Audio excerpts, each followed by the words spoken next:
Hello everyone, and welcome back to Ancient History Jewelry Stories, your favorite niche history podcast about jewelry. Today I remembered to set my camera to the horizontal position instead of vertical. I have been wanting to do this for the YouTube videos. If you hate it, please let me know. It's a little awkward because I have to remember to look over here, not over there, which I haven't gotten the hang of just yet, but I will try not to let my eyes stray too far over to the side so it looks like we are maintaining eye contact instead of me just paying attention to the corner of the living room. The living room that you can now see so much more of, including the cable spaghetti under my husband's audio gear. I hope it's not too distracting, and if this really doesn't go over well, I'll just go back to the vertical format. Today I have a podcast topic that I've been wanting to tackle for quite a while. This is a pretty beefy topic. It's something that is going to be split into 2 episodes, so we're going to be covering this all month, and it is the stolen French crown jewels. I am specifically going to be covering 6 of the French crown, well, actually 7 of the French crown jewels, including their whereabouts after they were stolen. And we're going to talk a little bit about the theft itself, but not too much, because honestly, the interesting part isn't who stole them or why. If this is your first time watching or listening, because yes, this is once again a video podcast for everyone who's listening to the audio version, welcome. My name is Melise, and I'm a goldsmith trained in ancient techniques. I have a video and podcast series called Ancient History Jewelry Stories, where I approach history through the lens of jewelry, which I think is one of the most important forms of art that humans can create. It's something humans have been doing since basically the dawn of our shared history. Quite a few of you have joined me on my Patreon since the last episode. A huge thank you to all of you. I am so grateful to everyone who has come and decided to help support me in making this content. As usual, you will be getting a shout out at the end of the episode, although the list is growing longer, which means that it takes me a little longer to get through all the names. What a terrible problem to have. A genuine, heartfelt thank you to everyone who has joined me on Patreon.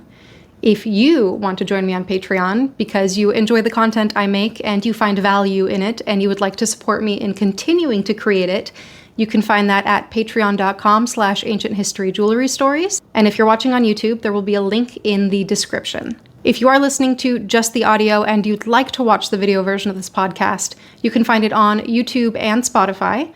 On YouTube, you can find me at moonhoney.jewelry, which is also where you can find my shorter format videos. The shorter videos are also available on Instagram and TikTok under moonhoney.jewelry, and you can now find them on Facebook at moonhoneyjewelry.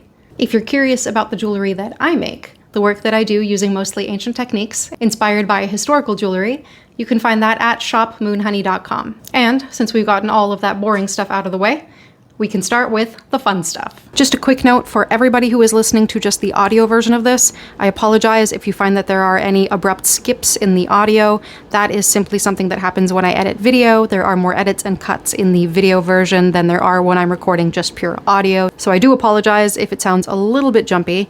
And also, I've stopped giving language warnings, but I've gotten so many people just absolutely shocked that I curse. Yes, I curse. I listened back through this episode. I drop an F-bomb at the end. So if you're someone who clutches their pearls at curse words, or you are listening with young children, be aware, I do curse in this episode.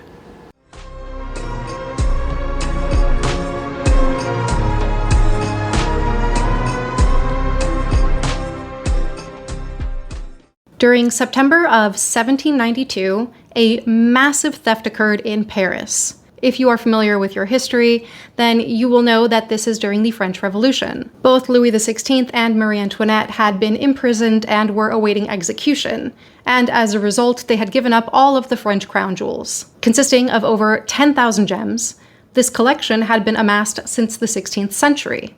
During this time, the gems were being held at the Garde Meublé, which I am most definitely butchering. This translates to the royal treasury. An inventory taken of the French crown jewels the year prior lists the entire collection as consisting of 9,547 diamonds, 506 pearls, 230 rubies and spinels, 71 topaz, 150 emeralds, 35 sapphires, and then a very vague 19 stones. No idea what those stones could have been. Maybe stones that were unclassified, or stones that simply weren't deemed important enough to actually give detailed information about. The most Generally accepted version of the events is that the gems were stolen between September 11th and 16th. A group of thieves scaled the facade of the Garde Meublé at night and made their way in through a balcony. They cut a hole in an inner shutter to the treasury room where the entire collection was being kept, a hole that is actually still visible, and over the course of multiple nights, made away with over 90% of the collection. The leader of this band of robbers, Paul Miette, seems to have had some inside information about the lax security at the treasury. There are theories that this was an inside job. The locks on the cupboards were not forced. Eventually, on the night of September 16th, guards caught a group of thieves and found their pockets absolutely full of gems. They were swiftly arrested and left to await execution.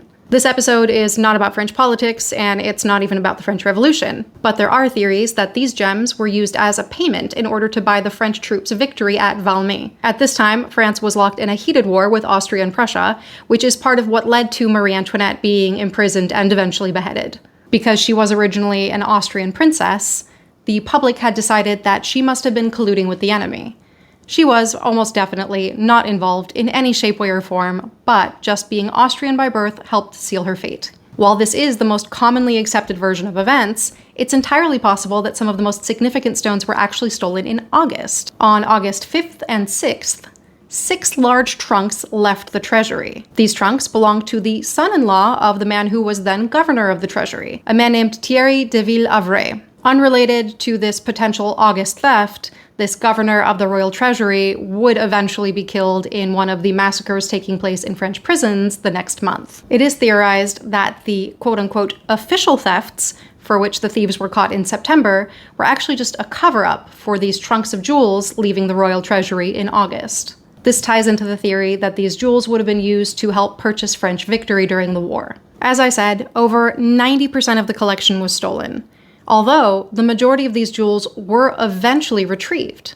Some of them have never been found, but these are generally some much smaller stones, not the more significant pieces in the collection. We're going to be talking about the most important gems that were part of the French crown jewels, how they were found, and what happened to them after they were retrieved. In this episode, I'm going to be talking about the Sancy diamond, the Regent diamond, and the Hortensia diamond.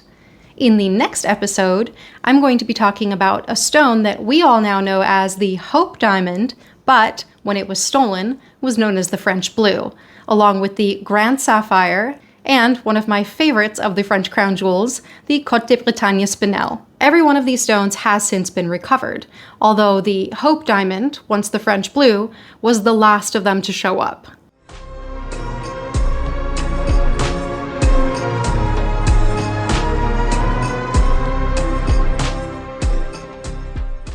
Starting with our jewels for this episode, we have the Sancy diamond. This is a 55.23 carat cut in a shield shape with no pavilion. That means it is flat in the back. It is an unusual cut, especially by Western standards, and it's almost certain that this stone originated in India. It is described as a pale yellow color, although most photographs of the Sancy make it look fairly colorless.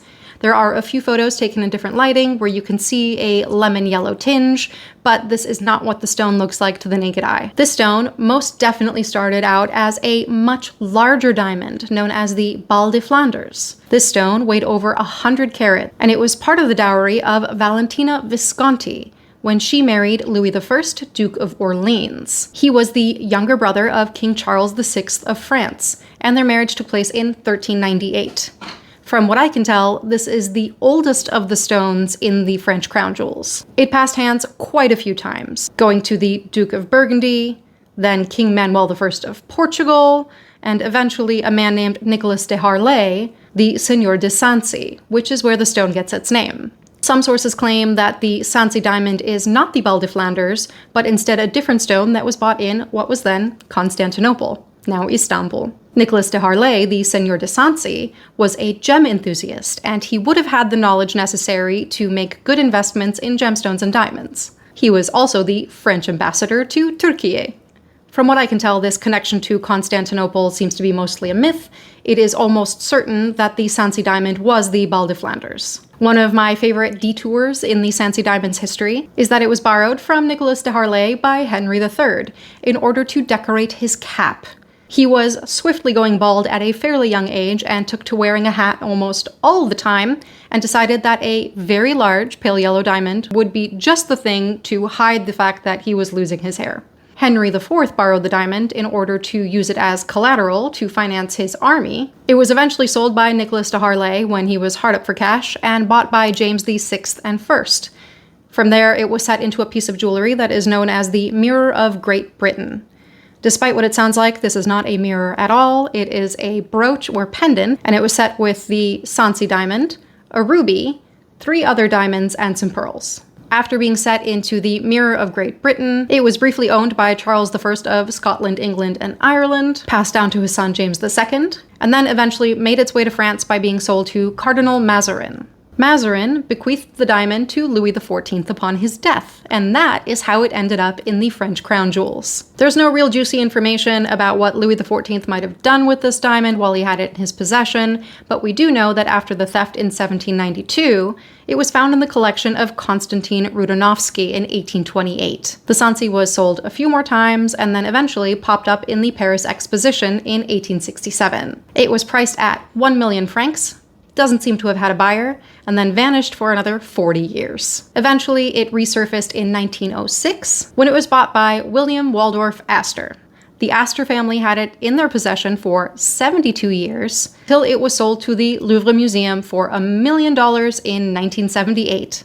Considering that it was up for sale for $1 million in 1867, it seems like the Louvre got a pretty good deal.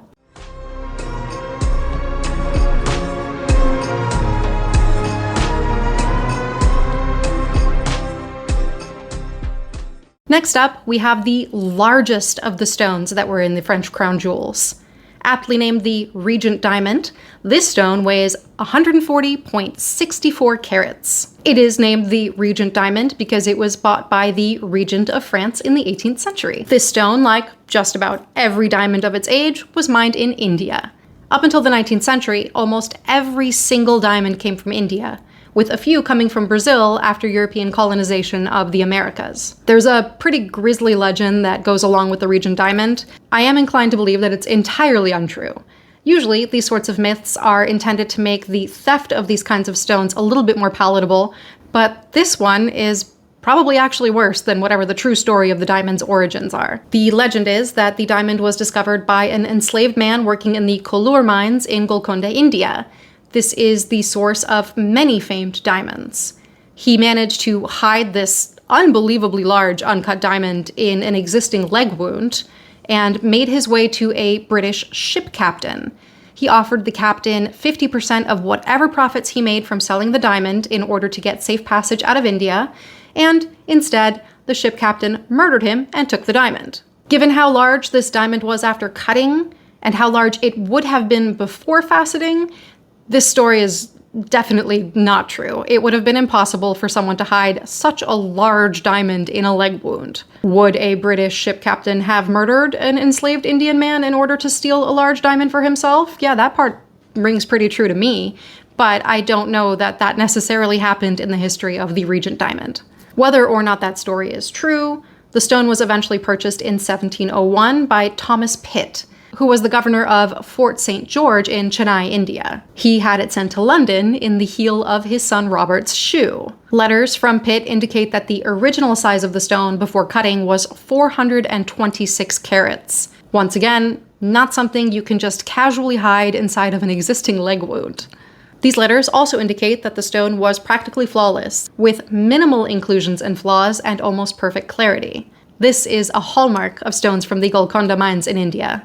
The process of cutting the stone itself was quite a production. It took 2 years, being cut between 1704 and 1706, and just the cutting of the stone itself cost £5,000. Thomas Pitt attempted to sell this diamond to French royalty for the next decade. Nobody wanted to purchase it until 1717, when he sold it to Philippe II, Duke of Orleans. At the time, he was the regent of France, and he purchased the stone for £135,000. That is the equivalent of £25,940,000 today. In 1722, this enormous diamond was set into the coronation crown for Louis XV.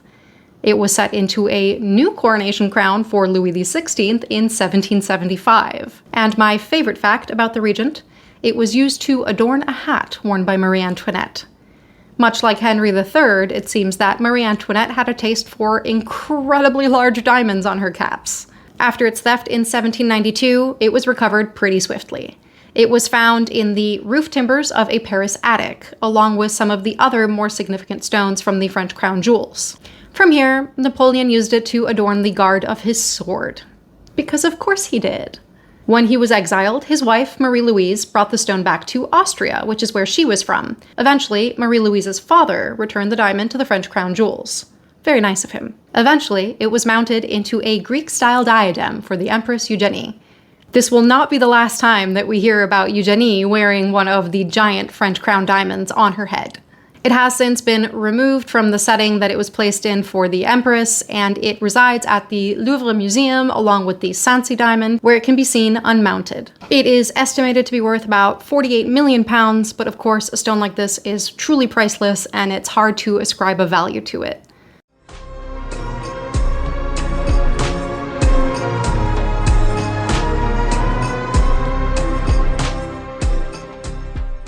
Next up, we have a stone that I think is one of the prettiest diamonds in the French crown jewels, but which has the least amount of information to go along with it. This is known as the Hortensia diamond. This is 21.32 carats of delightful peachy pink, and it is cut into a very unusual and I think very beautiful shield shape. Many of the descriptions of the Hortensia diamond will point out that it is marred by a feather inclusion that runs along one side.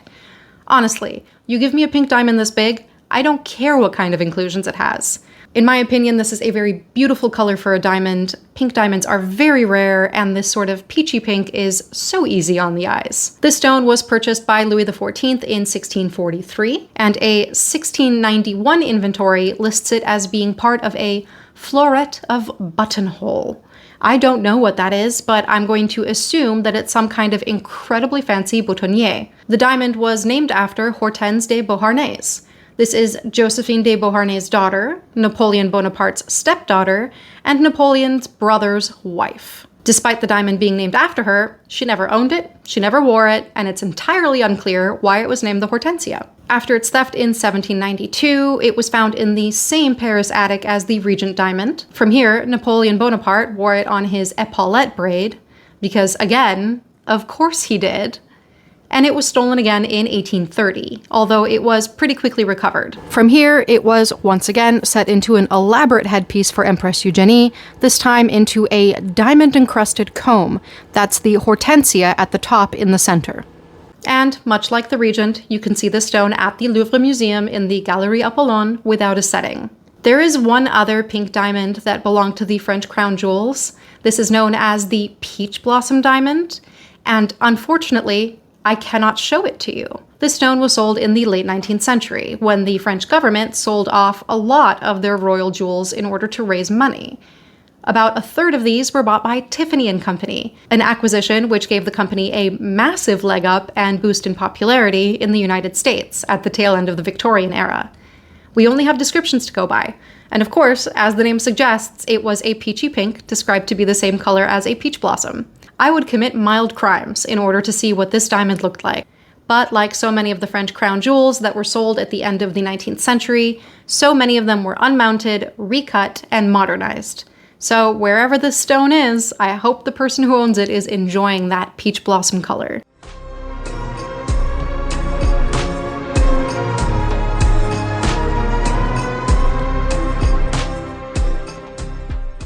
That wraps it up for our first 3 stones from the stolen French crown jewels. 4 if you count the peach blossom, but honestly, if we can't look at it, does it count?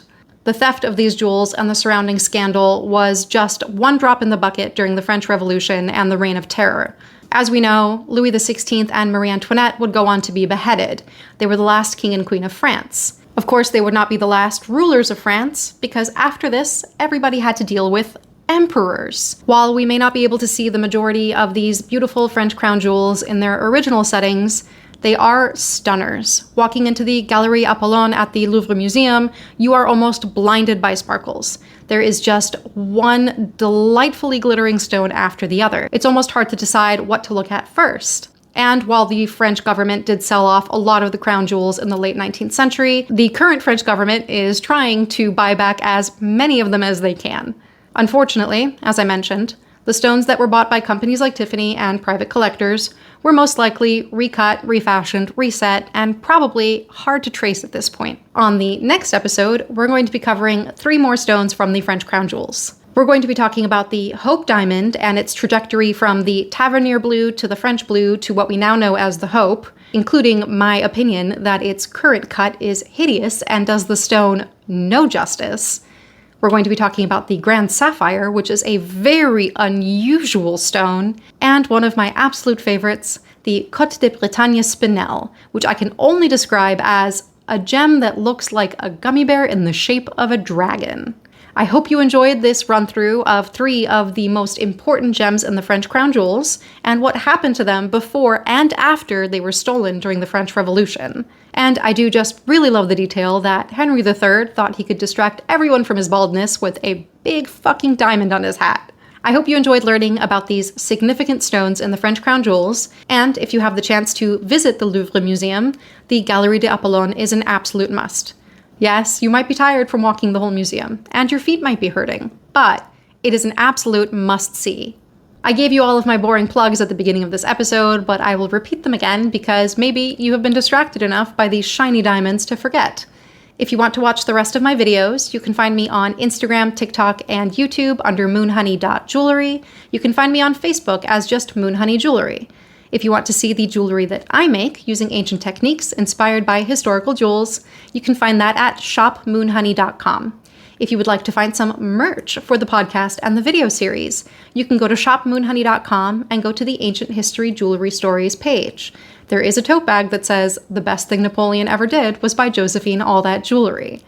If you would like to join me on Patreon, you can find that at patreon.com/ancienthistoryjewelrystories.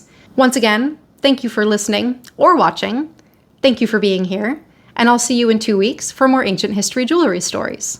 And now, of course, it is time for me to shout out my very much appreciated, incredibly beloved Patreon supporters. Thank you all so much. You are allowing me to continue doing what I love, which of course includes talking at length about diamonds. A huge thank you to Molly, Jason Russ, Uncle Mike, hi Uncle Mike, Susanna Ress, Tiff, Laura Hastings Brownstein, Sarai, Lindsay Breeze, Miranda Schaefer, Anne-Marie Nichols, Rivka McCormack, Dilara Özkardeşler, Kate, Deborah Hansen, Armored Chocobo, Jennifer Moshier, Julie Spradley, Emma J. Makes, Mary Lee, Flying Chef, Liz Bouchette, Aaron Atkinson, Michelle Dunphy, Bree S., Connor, Magda Chope, Catherine Elizabeth, Beth, Stannis Fluoride, Megan Rose Thomas, Mimi Fondren, Bonnie Glass, Colsey Tucker, Mink Rose, Jennifer Crosscree, Amy Radner, and Jennifer Baker.